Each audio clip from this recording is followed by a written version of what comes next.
Buried in the walls. When Melissa and Darren bought the old Hemsworth house, everyone in town thought they were insane. It's cursed, the realtor had said under her breath. People don't stay there long.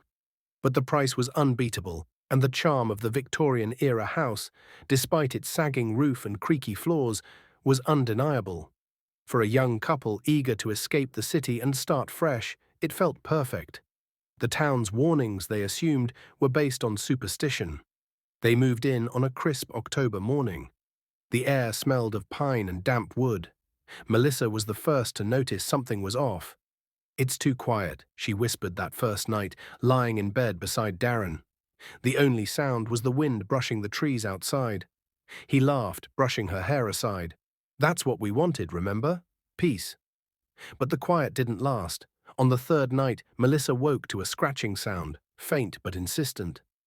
She nudged Darren awake. "Do you hear that?" He blinked in the dark. "Mice, probably. Old house like this. Bound to have some." She nodded, trying to believe it. But something about the rhythm of the scratching unnerved her. It wasn't random. It came in short bursts. 3 quick scratches, a pause, then 2 more. Like it was trying to speak. The next morning, she found a small crack in the wall behind the kitchen cabinet. It wasn't there the day before. From inside the crack, a strange smell leaked. Damp, earthy, like old meat. Darren dismissed it. "It's an old place, probably mold." But that night the scratching returned, louder, closer. This time even Darren heard it. They traced the sound to the wall beside their bed. He pressed his ear against the faded wallpaper, then jumped back. "What is it?" Melissa asked. His face was pale. I thought I heard a voice, like whispering." Melissa's skin prickled. "We need to check it out." Reluctantly, Darren fetched a hammer and began tearing into the wall. Dust poured out, coating the bed. Behind the drywall was a narrow cavity between the beams. At first, there was nothing, just insulation and dust. Then Darren's hammer hit something hard. He pulled it out, a small porcelain doll, cracked and filthy. Its eyes were missing. "That's disgusting," Melissa said. But Darren stared at it, unmoving. "There's something written on its dress." They cleaned the grime off and found stitched in faded thread, "Help me." "She won't let me leave." Melissa shivered. Who wrote that?" Before they could say more, a gust of cold air swept through the room. The door slammed shut behind them. Then came the whisper, louder now, clear as breath in the ear. "She's still here." They left the room that night and slept on the couch downstairs. But sleep was impossible. The walls seemed alive with movement, whispering, scratching, soft sobbing.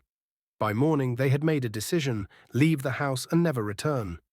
But when they tried to open the front door, it wouldn't budge. The windows were stuck too. It was as if the house had locked itself shut. "We'll break a window," Darren said, grabbing a chair. He hurled it at the glass, but it didn't shatter. It bounced back as if the glass were rubber. Darren tried again, harder. Nothing. Melissa stepped back, trembling. "We're trapped." Later that day, the lights began flickering, doors slammed on their own, mirrors cracked, and always the whispers.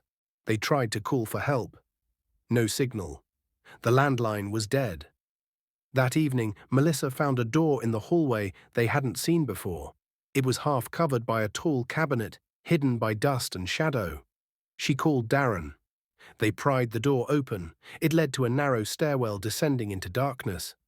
"I don't like this," she said, but Darren, lantern in hand, began to descend. She followed, gripping his sleeve. At the bottom was a cramped basement, low ceiling, stone walls, and a strange red stain across the floor. A sickly, sweet smell filled the air. In the corner stood a trunk, locked. Darren broke the lock with a crowbar. Inside were bones, small bones, child-sized. Melissa screamed, stumbling backward. "What the hell is this?" There was a photo tucked inside the trunk, a family, man, woman, and a little girl holding the same porcelain doll they had found in the wall. The girl's eyes were scratched out. On the back of the photo, her name is Annabelle. She's not like other children.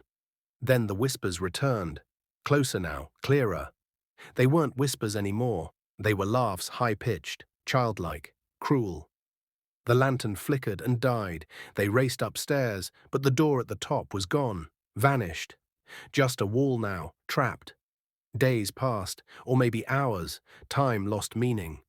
The house seemed to stretch, grow. New rooms appeared where there were none before. Hallways led in circles. They began seeing her. At first, just a glimpse, a small figure in the corner of a mirror.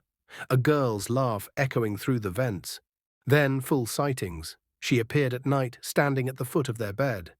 Her face was wrong, skin pale as paper, eyes hollow, dripping black. The doll clutched in her hands. "Play with me," she whispered. Melissa refused. Darren tried to confront her once, shouting into the darkness. The next morning, he had deep scratches across his chest. He didn't remember getting them. Then he began to change. He stopped eating. His eyes grew sunken. He mumbled in his sleep. "She talks to me now. She tells me things." Melissa begged him to resist, but it was too late. One night, he rose from bed and walked to the wall. "She said I belong here." He picked up the hammer. "No!" Melissa screamed, grabbing his arm, but he shoved her aside and began smashing the wall. Not to break free, but to go inside. He dug through the drywall, blooding his hands, tearing insulation. Then he crawled in. Melissa heard him whisper, "I see her now." "She's waiting." Then silence. She never saw Darren again. Desperate, she tried everything, banging on the walls, burning sage, shouting for help. Nothing worked, and every night the little girl appeared, closer, more solid. "I'm lonely," she would say. "You'll stay with me, won't you?" On the final day, Melissa found herself back in the basement. The trunk was closed again, but this time, when she opened it, Darren's face stared back at her, pale, mouth open in a silent scream. She ran. But the stairs were gone. The walls closed in. The air grew thick, and then she heard it, scratching from inside the wall, her own voice, muffled. "Help me." 2 months later, the Hemsworth house went back on the market.